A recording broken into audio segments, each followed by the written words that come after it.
আসসালামু আলাইকুম। Recipe by beauty চ্যানেলে আপনাদেরকে স্বাগত জানাই। আজ আপনাদের সঙ্গে শেয়ার করব শিমের দুটো রেসিপি। খেতে ভীষণ ভালো লাগে রেসিপিগুলো। তা আপনারা একই ভিডিওতে পেয়ে যাবেন। তো অবশ্যই স্কিপ না করে পুরো রেসিপি দেখবেন। আশা করছি খুবই ভালো লাগবে রেসিপিগুলো আপনাদেরকে। একবার রান্না করে খেলে কিন্তু আপনারা বুঝতে পারবেন কতটা টেস্ট হয়। তো চলুন কথা না বাড়িয়ে রেসিপি শুরু করি। এখানে দেখুন আলু কেটে নিয়েছি একটা মিডিয়াম সাইজের।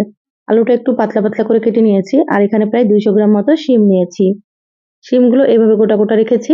আর এখানে দেখুন দুটো টমেটো কেটে নিয়েছি। এইভাবে একটা টমেটো দু টুকরো করে।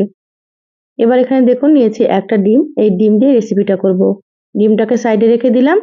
এবার গ্যাসে একটা ফ্রাই প্যান দিয়ে দিলাম। প্রথমে এখানে শিমগুলো দিয়ে দিচ্ছি। তো শিমগুলো দিয়ে দিলাম, তারপরে এখানে দিয়ে দিচ্ছি টমেটো। এবার এখানে কেটে রাখা আলুগুলো দিয়ে দিচ্ছি। সম্পূর্ণ আলুগুলো দিয়ে দিলাম। এবার আমি এখানে সামান্য একটু পানি দিয়ে দিচ্ছি। এখানে আমি হাফ কাপ মতো পানি দিয়ে দিলাম। পানি খুব বেশি দেওয়া যাবে না, আপনারা কিন্তু অল্প করে দিয়ে দেবেন। এবার ঢাকা দিয়ে গ্যাসের আঁচ মিডিয়ামে রেখে 5 মিনিট মতো সেদ্ধ করে নিয়েছি। ঢাকাটা খুলে নিলাম। এবার আমি খুব ভালোভাবে একটু নেড়েচেড়ে নেব। এইভাবে করে সিম আলু টমেটো খুব ভালো মতো সেদ্ধ করে নিতে হবে।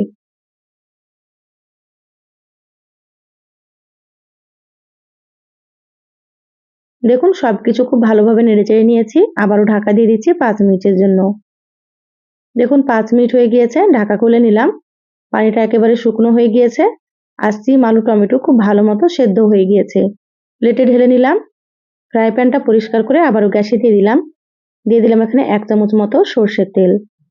এবার আমি এখানে একটা ডিম দিয়ে দিলাম। এখানে কিন্তু আপনারা ডিমের পরিমাণ বাড়িয়ে দিতে পারেন।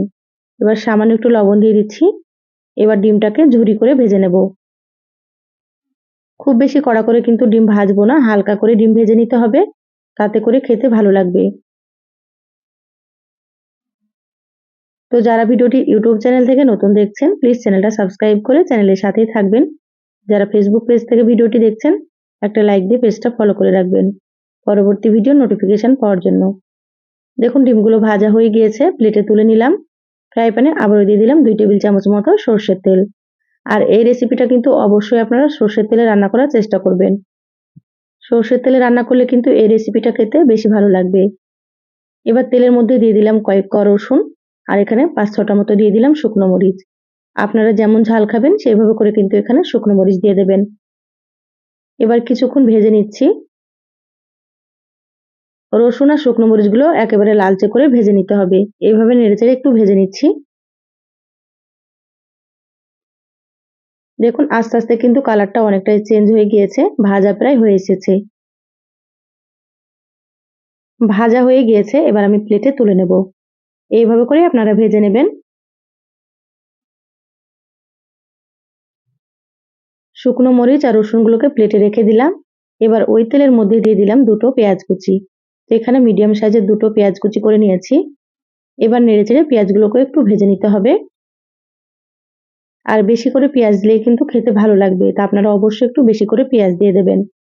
দেখুন পেঁয়াজগুলো কিন্তু লালচে হয়ে গিয়েছে। এইভাবে করে ভেজে নিতে হবে। এবার আমি নামিয়ে নেব ফ্রাই প্যানটা। দেখুন প্লেটে তুলে নিয়েছি সবকিছু, হালকা ঠান্ডা হয়ে গিয়েছে। এবার দিয়ে দিচ্ছি স্বাদ মতো লবণ। তো শুকনো মরিচের উপর লবণটা দিলাম। এবার খুব ভালোভাবে একটু চটকে নেব। এইভাবে লবণ দিলে কিন্তু খুব ভালো মতো মরিচগুলো একটু গুঁড়ো গুঁড়ো হয়ে যাবে আর খেতেও বেশ ভালো লাগবে। এবার রসুনগুলোকেও খুব ভালো মতো একটু চটকে নিচ্ছি। আপনারা তো ভর্তা অনেক রকম খেয়েছেন, তো এইভাবে আলু আর শিম একবার ভর্তা তৈরি করে খেয়ে দেখবেন, স্বাদ কিন্তু মুখে লেগে থাকবে। এবার টমেটোর খোসাগুলোকে একটু ফেলে দিচ্ছি। আমি এখানে টমেটোর খোসাগুলো ফেলে দিচ্ছি, আপনারা চাইলে কিন্তু খোসাগুলো রেখেও দিতে পারেন।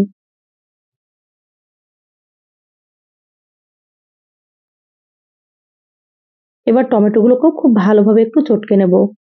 আর অবশ্যই কিন্তু এই রেসিপিতে টমেটো দেওয়ার চেষ্টা করবেন, তাতে করে টেস্টটা খুবই সুন্দর আসবে। টমেটোগুলো খুব ভালোভাবে ম্যাশ করে নিলাম। এবার আমি এখানে ভেজে রাখা ডিম দিয়ে দিচ্ছি। এবার ডিমগুলোকেও খুব ভালোভাবে একটু চটকে নেব। এইভাবে হাত দিয়ে চটকে যদি ভর্তা মাখা যায় তাহলে কিন্তু ভর্তা খেতে অনেক বেশি ভালো লাগে। তা আপনারা এইভাবে হাত দিয়ে সুন্দর করে চটকে মেখে নেবেন। দেখুন এবার সবকিছু একসাথে মেখে নেব।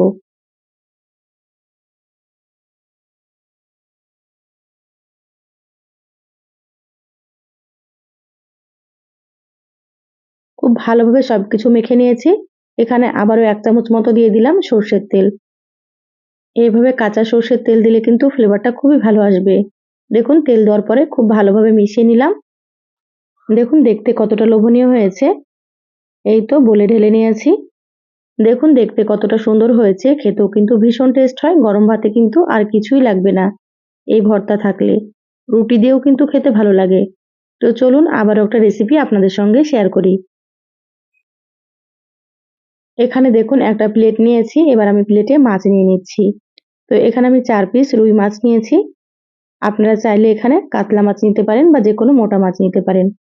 এবার এখানে দিয়ে দিলাম হাফ চা চামচ লবণ, দিয়ে দিচ্ছি হাফ চা চামচ হলুদ গুঁড়ো। এবার লবণ আর হলুদটাকে মাছের সঙ্গে খুব ভালোভাবে মাখিয়ে নিতে হবে। আর হাত দিয়ে খুব ভালোভাবে মেখে নিচ্ছি। আর এই কাজটা কিন্তু অবশ্যই হাত দিয়ে করে নেবেন, তাতে করে লবণ হলুদ খুব ভালো মতো মাছের সঙ্গে মাখানো হবে। খুব ভালোভাবে মেখে নিয়েছি, এবার সাইডে সরিয়ে রাখছি। গ্যাস অন করে কড়াই দিয়ে দিলাম, দিয়ে দিচ্ছি এখানে সর্ষের তেল। এখানে আমি প্রায় 4 টেবিল চামচ তেল দিয়ে দিলাম। প্রথমে তেল খুব ভালো মতো গরম করে নেব। দেখুন তেল হাই হিটে খুব ভালো মতো গরম করে নিয়েছি। এবার আমি গ্যাসের আঁচটা মিডিয়ামে করে দিলাম। এবার একে একে মাছগুলো দিয়ে দিচ্ছি। এবার মাছগুলোকে একটু সময় নিয়ে ভেজে নিতে হবে। দেখুন এক পাশ ভাজা হয়েছে, উল্টে নিচ্ছি। তো আপনারা যেমন মাছ ভাজা খেতে পছন্দ করেন সেইভাবে করে মাছগুলোকে ভেজে নেবেন। সময় নিয়ে মাছগুলো উল্টে পাল্টে খুব ভালো মতো ভেজে নিলাম। এবার প্লেটে তুলে নেব।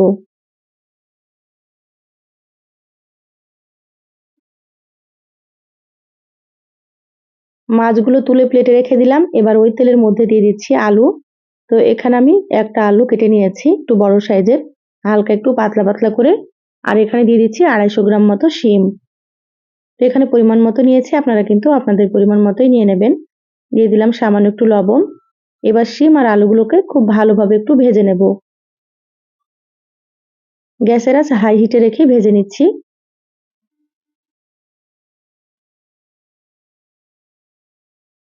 এই রেসিপির জন্য কিন্তু অবশ্যই শিম আর আলুগুলোকে ভেজে নিতে হবে, তাহলে রেসিপিটা খেতে অনেক বেশি টেস্ট হবে। দেখুন আস্তে আস্তে কিন্তু কালারটা অনেকটাই চেঞ্জ হয়ে গিয়েছে। শিম আর আলুগুলো ভাজাও হয়ে গিয়েছে। এইভাবে আপনারা ভেজে নেবেন। এবার আমি শিম আর আলু প্লেটে তুলে নিচ্ছি। শিম আর আলু তুলে প্লেটে রেখে দিলাম। এবার ওই তেলের মধ্যে দিয়ে দিলাম হাফ চা চামচ কালো জিরা। কালো জিরা দিলে কিন্তু ফ্লেভারটা ভালো লাগে। দেখুন কয়েক সেকেন্ড মতো ভেজে নিলাম। এবার এখানে দিয়ে দিলাম পেঁয়াজ আর কাঁচামরিচ বাটা। তো এখানে আমি একটা বড় সাইজের পেঁয়াজ আর 4টে কাঁচামরিচ বেটে নিয়েছি। আর এখানে দিয়ে দিলাম হাফ চা চামচ আদা বাটা আর হাফ চা চামচ রসুন বাটা। এবার মশলাগুলোকে একটু ভেজে নেব, যাতে করে মশলার কাঁচা গন্ধটা চলে যায়। প্রায় 3-4 মিনিট মতো মশলা ভেজে নিয়েছি। এবার এখানে দিয়ে দিলাম স্বাদ মতো লবণ, হাফ চা চামচ হলুদ গুঁড়ো, হাফ চা চামচ দিয়ে দিলাম জিরা গুঁড়ো, হাফ চা চামচ ধনিয়া গুঁড়ো, আর এখানে অল্প একটু দিয়ে দিলাম কাশ্মীরি মরিচের গুঁড়ো। কাশ্মীরি মরিচের গুঁড়োতে ঝাল হবে না, আমি কালারের জন্য দিয়ে দিলাম। আপনারা চাইলে এটা দিতেও পারেন বা আপনারা এটা স্কিপ করতে পারেন। এবার এখানে দিয়ে দিলাম একটা টমেটো। সবকিছু একসাথে নেড়েচেড়ে খুব ভালোভাবে মিশিয়ে নিলাম। এবার এখানে সামান্য একটু পানি দিয়ে দিলাম মশলার বাটিটা ধুয়ে। আবারও খুব ভালোভাবে একটু নেড়েচেড়ে নিচ্ছি। সামান্য একটু পানি দিয়ে মশলা খুব ভালোভাবে কষিয়ে নিতে হবে, তাতে করে কিন্তু রান্নাটা খেতে ভালো লাগবে। দেখুন মশলা 5-6 মিনিট মতো কষিয়ে নিয়েছি। এবার আমি এখানে দিয়ে দিলাম ভেজে রাখা শিম আর আলু। এবার মশলার সঙ্গে আবারও কিছুক্ষণ কষিয়ে নিতে হবে। আমার চ্যানেলে আরো অনেক রেসিপি আছে, চাইলে কিন্তু আপনারা দেখে নিতে পারেন। আমি সবসময় সহজ রেসিপি আপনাদের সঙ্গে শেয়ার করার চেষ্টা করি, খেতে ভালো লাগে। আপনারাও কিন্তু একবার রান্না করে খেয়ে কমেন্ট করে জানাবেন আপনাদেরকে কেমন লেগেছে। দেখুন শিম আর আলুগুলো খুব ভালোভাবে কষিয়ে নেওয়ার পরে এখানে দিয়ে দিলাম পরিমাণ মতো ঝোলের পানি। 2 কাপ মতো পানি দিয়ে দিলাম। এবার আমি ঢাকা দিয়ে রান্না করে নেব 6-7 মিনিট মতো, তারপরে আপনাদেরকে দেখাচ্ছি। দেখুন 7 মিনিট মতো রান্না করে নিয়েছি, ঢাকা খুলে নিয়েছি। এখানে আলু আর শিম কিন্তু খুব সুন্দর মতো সেদ্ধ হয়ে গিয়েছে। এবার আমি এখানে ভেজে রাখা মাছগুলো দিয়ে দিচ্ছি।